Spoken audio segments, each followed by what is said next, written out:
ghost jig that we're going to be tying up here right now. It looks great in the water and super cheap to be able to tie with the materials. That if you got a Michaels, order it online. They've got a website.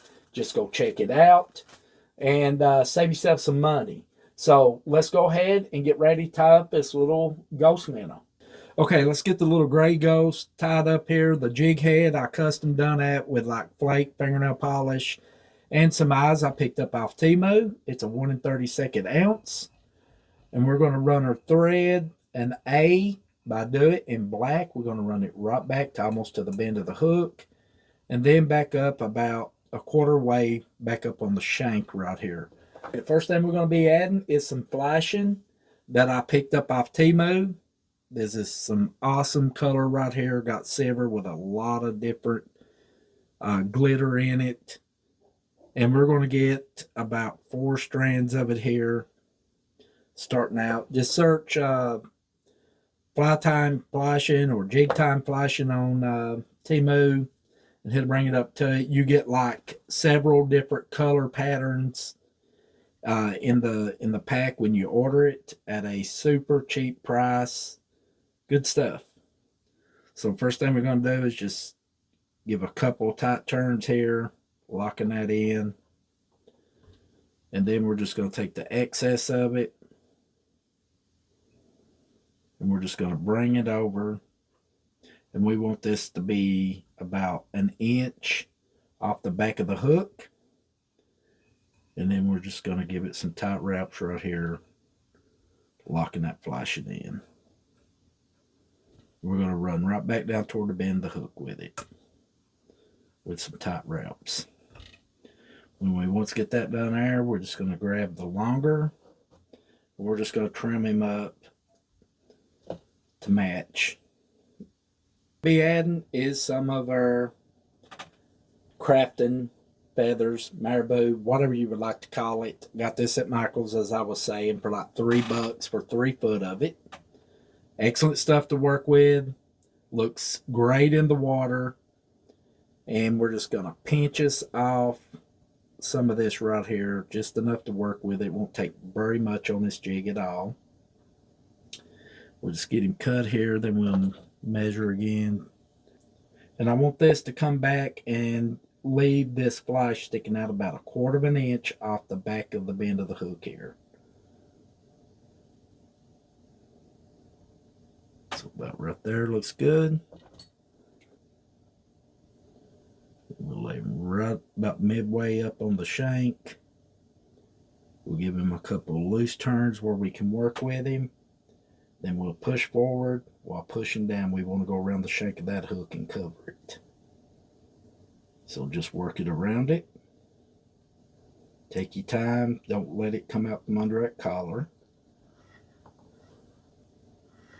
There we go. That looks good right there.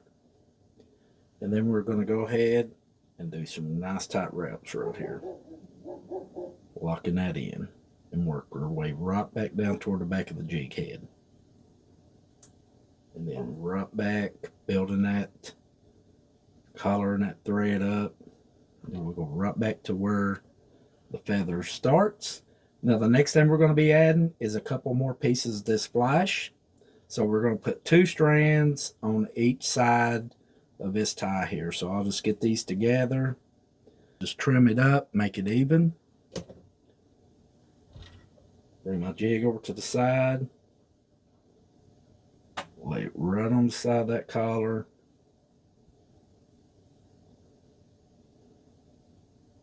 Give him a couple turns there. And then we're just going to cut this, trim him.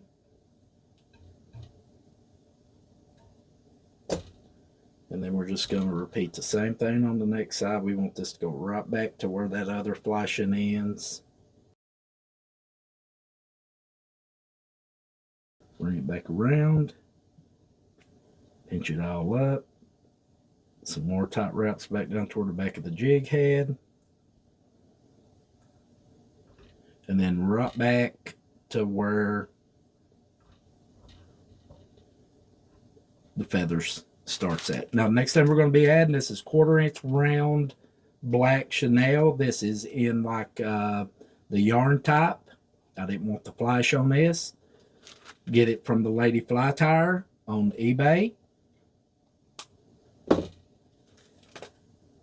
Just takes a small piece of it. We'll remove some of the yarn, as we say, and exposing the thread. We'll do a couple of tight wraps on him there, locking them in.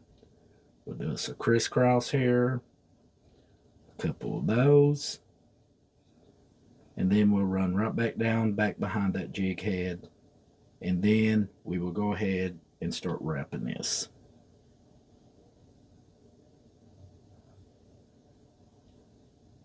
Right back up behind that jig head.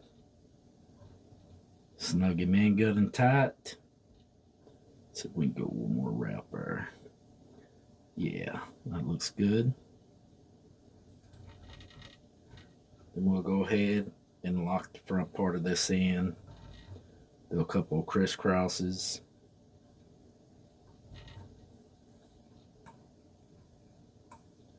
Then we'll go ahead and get the excess of this cut. Just like so. Now we'll just go ahead and build our collar up.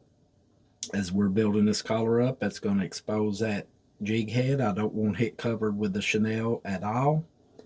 I want that shininess, those eyes to pop out there. So we're going to give some tight wraps and bring it all in together, opening up that jig head where it will be exposed. There we go. Jig head where the fish can see it. Now the next thing we're going to do is just do 4 turns with a whip finish. Let's do 4 or 5 here on it. Lock him in. Get him trimmed up. And then we're going to hit it with the UV resin. Or resin. I always say UV resin. I know I'm saying it wrong, but you know what I'm talking about. And we're going to go all the way around it, making that thread shiny. And it's going to keep it from any damage. It will not come loose. You'll lose the jig before your collar breaks free. And we'll hit it with a UV light.